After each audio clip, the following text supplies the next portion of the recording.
in jeopardy. That distance between what we suspect, what we believe to be happening, and what we can prove to be happening is, I think, intentionally being obfuscated.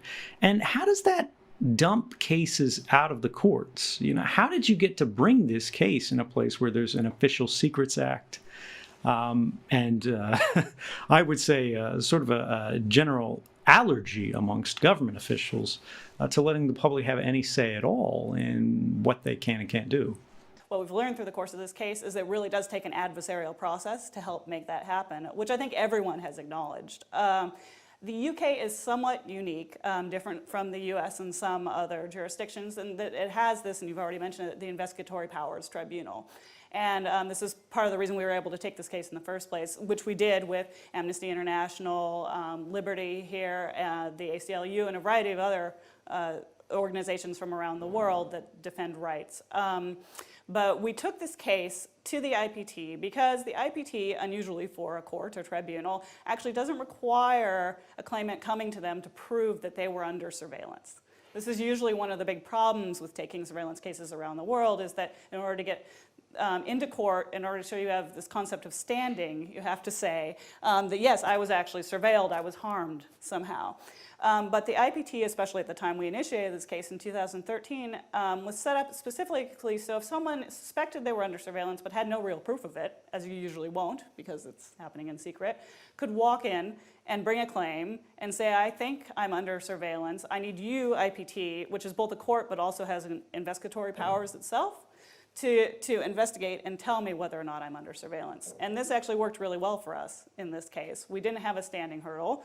We were able to go right in and say, we now think that this mass interception is happening. We think this intelligence sharing is happening, although the intelligence sharing was a little bit easier because, in fact, the US government had admitted the intelligence sharing was happening. So the court and the UK government had to accept that that was indeed an activity that was taking place.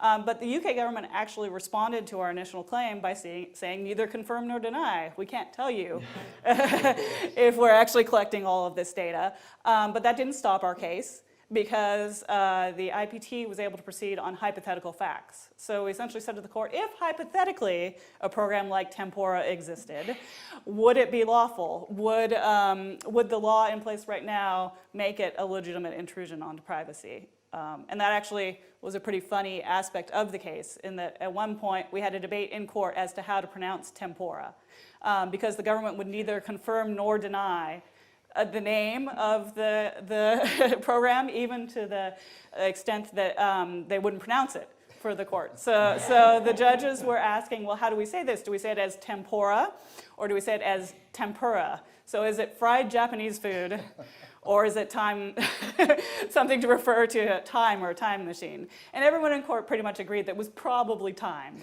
that we were talking about. Tell me more about the general case. Who are you representing, these non-governmental organizations, and what are they calling for? What's in controversy here, and what are you hoping to win? And not just what are you hoping to win under the law, what can the courts provide, what can the process provide, but what do we really need? What's being sought here? And how do you think the government's likely to respond when they realize, which they certainly already have, what's at stake for them? So we are actually one of the parties to the case. We have separate counsel, and we took the case with 10 other human rights organizations. So I mentioned Amnesty International, Liberty, which is a civil liberties organization here in the UK, but then a number of, because at the time this was seen as such an important issue around the world, a number of other organizations from all around the world joined the case too. The ACLU in the US, Legal Resources Center from South Africa, Bites for All out of Pakistan. So it really was an international effort to bring the case. And fundamentally what we were trying to do was stop mass surveillance. And we haven't gotten there, unfortunately. That's been a real uphill battle. It's not just you. Yeah, exactly. That's been a real uphill battle. But fundamentally, that's what we were trying to do. To get a little bit more into the weeds of that, I mentioned Article 8 earlier. This is the right to privacy under European law. And that sort of has two components into it. One says that if you're going to violate privacy, which is a qualified right, states can intrude upon it at times, but it has to, those intrusions have to be both in accordance with law and necessary and proportionate. And the in accordance with law part means essentially that you have to know that there's an intrusion that's going to take place. There has to be some law on the books that makes it relatively foreseeable. Not necessarily that you are going to be spied upon, but that someone, that this type of surveillance can take place. That there have to then be safeguards in place, recognizing that surveillance takes place in secret. So you need those really important oversight and safeguards and mechanisms to make sure it's not abused. And then finally, you have to ask the question is, even though you have this power, is it really necessary and proportionate to use this power? And fundamentally, that's where we come down strong on the side of saying mass surveillance. This type of bulk interception that the UK is engaging in isn't necessary or proportionate. For hundreds of years, we've tried to strike a balance around surveillance and say, yes, there are some people we need to investigate, criminals, so on, and for that reason, if you can articulate reasonable suspicion, some reasons why those people might be doing something wrong, you can investigate them. But it's unacceptable to put everyone under surveillance, because once you've done that, you've essentially shifted the power so much from the individual to the state that it makes it much harder for the individuals to freely engage in democratic society. But I have to say, it's even shocking that, because Caroline said there's two tests. The first is there a law? And second, is it necessary and proportionate? But even on the question of, is there a law? Yeah. There's been some amusing moments where even when the government is forced to admit that, it's not quite a law, we'll figure it out. What was their response? Yeah, so with regard to intelligence sharing, there was no law in the books, there was nothing, so they were clearly going to lose that first prong in accordance with law. And so most of the way through the case, they produced a 2-page document. It wasn't titled, it wasn't clear what this was. It was just sort of a untitled 2-page document setting out what they said had been, of course, their policy all along with regard to how they treated data that was shared from the US to the UK and then used by the UK intelligence agencies.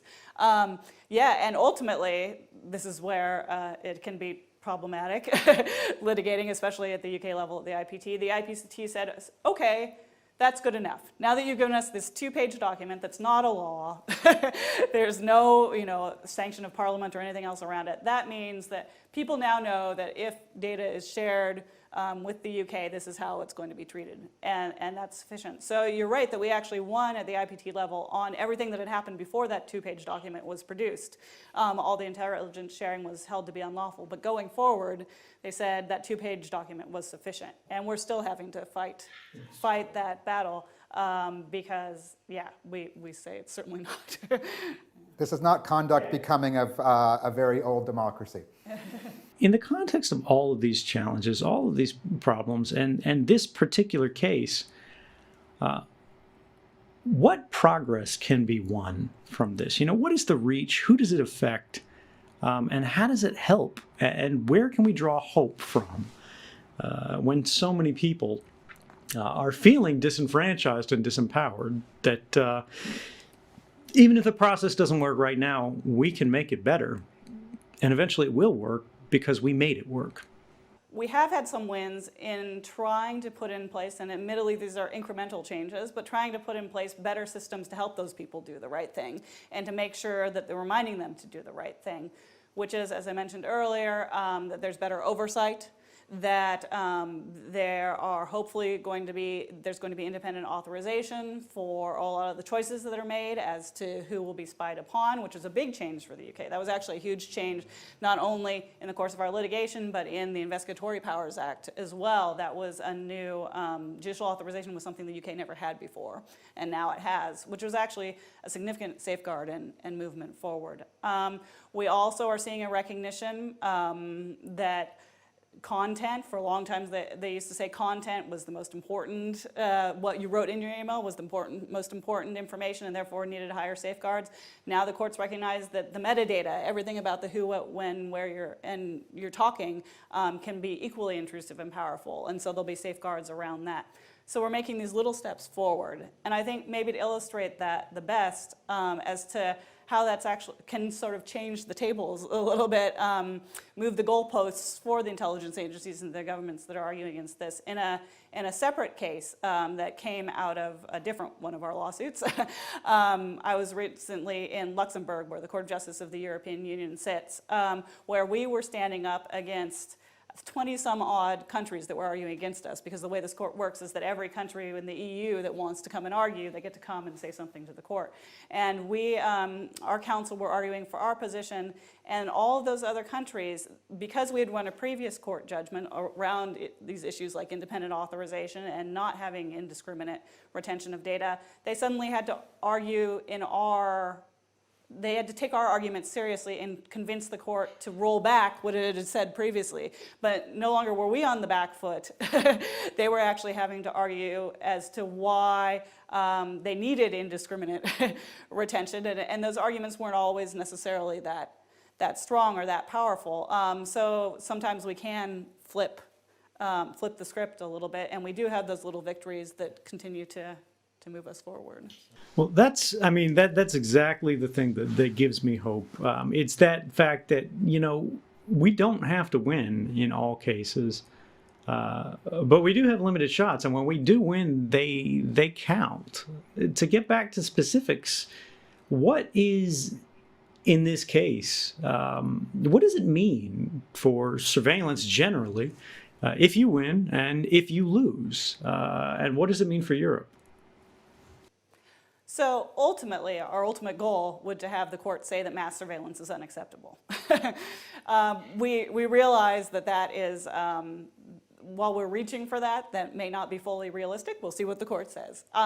But at the very least, I think we're going to enshrine even further in law these important safeguards of independent authorization. Potentially, we'll get notifications, so more and more people understand when they are under surveillance, which when you're dealing with mass surveillance, that's a whole lot of people who maybe then will be brought into the conversation because they're worried when they see that they are actually being surveilled. In fact, maybe they do have something to fear. And hopefully then again, that equivalence between content and metadata will also be preserved. And all those are really resetting for 500 million people across the countries that are part of the convention, the rules for how intelligence agencies have to operate. And as we've been saying, then there's going to be a whole new fight of enforcing those rules, but at least we've got another powerful tool in our belt if we win.